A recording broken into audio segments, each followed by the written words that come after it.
হাওড়া লোকসভা কেন্দ্রের বিজেপি প্রার্থীর সমর্থনে প্রচারে এলেন সুকান্ত মজুমদার। বেলুর থেকে লিলুয়া পর্যন্ত রোড শো করেন। সঙ্গে ছিলেন প্রার্থী রথীন চক্রবর্তী ও দলীয় কর্মী সমর্থকরা। মোদি আর অমিত শাহ গুন্ডামি করলে ববি হাকিমের সব ঘোটালা বেরিয়ে যাবে। হাওড়াতে ভোট প্রচারে রবি হাকিমকে হুঁশিয়ারি সুকান্ত মজুমদারের। ফিরহাদ হাকিম সাহেবের এখন পার্টির মধ্যে অবস্থা খারাপ। ভাইপো তাকে পছন্দ করে না, মনের দুঃখে সারাদিন থাকে, তাই নাম্বার বাড়ানোর জন্য এখন ভুলভাল এরকম বলছে। যখন এই অমিত শাহজি আর মোদিজি যদি সত্যি গুন্ডামি শুরু করে না, ফিরহাদ হাকিম সাহেবের সমস্ত কিছু বেরিয়ে যাবে। কিভাবে মেয়েকে ডাক্তার বানিয়েছেন, কত টাকা দিয়ে ডাক্তার বানিয়েছেন, কোন মেডিকেল কলেজে ভর্তি করেছিলেন, কোন কোটায় ভর্তি করেছিলেন। আমরা এগুলো ব্যক্তিগত ব্যাপার নিয়ে বলতে চাই না, যেন বলছি নিজের অকাতের মধ্যে থাকুন। ওনার দলেরই নেতা বলেছিলেন, অতি বেশি বড় বেরো না, ঝড়ে পড়ে যাবে। ঝড়ে পড়ে গেলে মুশকিল কিন্তু।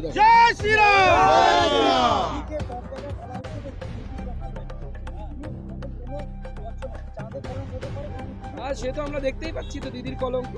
কি কলঙ্ক! 8,000 চাকরি বিক্রি হয়েছে 15 লক্ষ টাকা করে। কে করেছে? দিদির বাড়ির পরিবারের লোকে 35খানা প্লট কালীঘাটে। কত টাকার মালিক হয়? কত টাকা যোগ করলে হয়?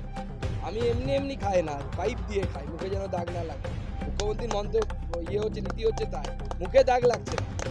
অন্য ছোটগুলো ডাইরেক্ট ক্লাসে খাচ্ছে, লস্যির দাগ লেগে যাচ্ছে সেজন্য। আর এ বেটা মুখ্যমন্ত্রী, আর মুখ্যমন্ত্রীর যারা বুদ্ধিমান লোক আছে তারা পাইপ দিয়ে খাচ্ছে। হিন্দিতে একটা কথা আছে, মুঙ্গেরি লালকে হাসিন সাপনে। দেখনে কে লিয়ে কौन মানা কর রহে, দেখতে দিন, স্বপ্ন দেখুন। গতবার বলেছিলেন বিজেপি 0 পাবে, 0 রসগোল্লা। আমরা 18টা পেয়েছিলাম। এবার অপেক্ষা করুন না 4 তারিখ, বুঝতে পারবেন। গতবার তো বলেছিলেন যে গরুর দুধ দেয় তার লাথি খাওয়া ভালো। এবার কোন গরুর কাছে যান দেখবেন।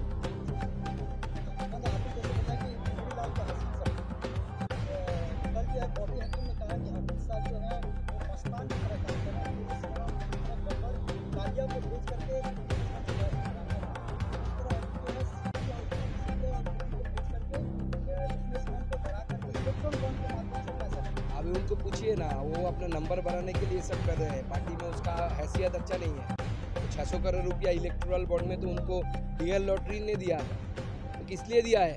उनको पहले उसका जवाब देने के लिए बोलिए।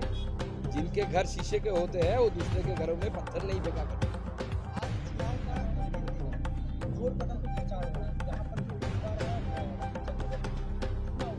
1 लाख से ज्यादा वोटों से इस बार एसी नरेंद्र मोदी जीतने वाले हैं। नतीन আমরা মনে করছি আমরা জিতব। যশস্বী প্রধানমন্ত্রী যে বার্তা দিয়েছেন, ইসবার 400 পার, হাওড়া তার মধ্যে অবশ্যই একটা হাওড়াই 400 পার করাবে।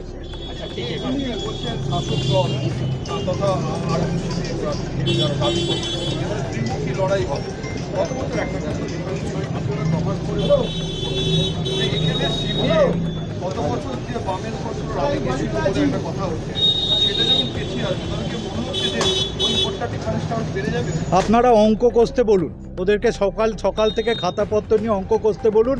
আমরা মানুষের আবেগ, মানুষের সম্মান, মানুষের ভালোবাসা, যশস্বী প্রধানমন্ত্রী সেটাকে স্থান দিই। আমরা আশা করব যে এটা ফ্রি অ্যান্ড ফেয়ার ইলেকশন হবে, কারণ এ রাজ্যে কোনো জায়গায় ফ্রি অ্যান্ড ফেয়ার ইলেকশন হতে দেয় না। এর বিরুদ্ধেই আমাদের একটু বাদে সাংবাদিক সম্মেলন রয়েছে, এবং আমরা মনে করি মানুষের আবেগ আশীর্বাদ নিয়ে ইসবার 400 পার যেটা বলেছি ওরকম ওই অঙ্ক 1 লাখ, 10 লাখ, 5,000 এইসব অঙ্ক নয়, মানুষের আশীর্বাদ ঝরে পড়বে। 62 নম্বর ওয়ার্ড, রতিন দা 62 নম্বর ওয়ার্ড। আপনি তো হাওড়ার ওয়ার্ড আপনার আগে 2 দিন আগে এখানে আপনার পাশে দাঁড়িয়ে সুরেন্দ্র অধিকারী স্পেসিফিক একজনের সম্বন্ধে যে ওয়ার্ডটা পেরিয়ে আপনার এলেন, কি মনে করেন? আমরা সেইটা সন্ত্রাসকে দূর করতেই আমরা এখানেতে প্রবেশ করলাম, এবং এখান থেকে সন্ত্রাস মুক্ত বাংলা হবে, উন্নয়নের বাংলা হবে, এবং হাওড়া শিল্পনগরী আবার পুনরুজ্জীবিত হবে। ভগবানের আশীর্বাদ যেটা সেটাই হবে, তবে আমরা বহু ভোটে জিতব।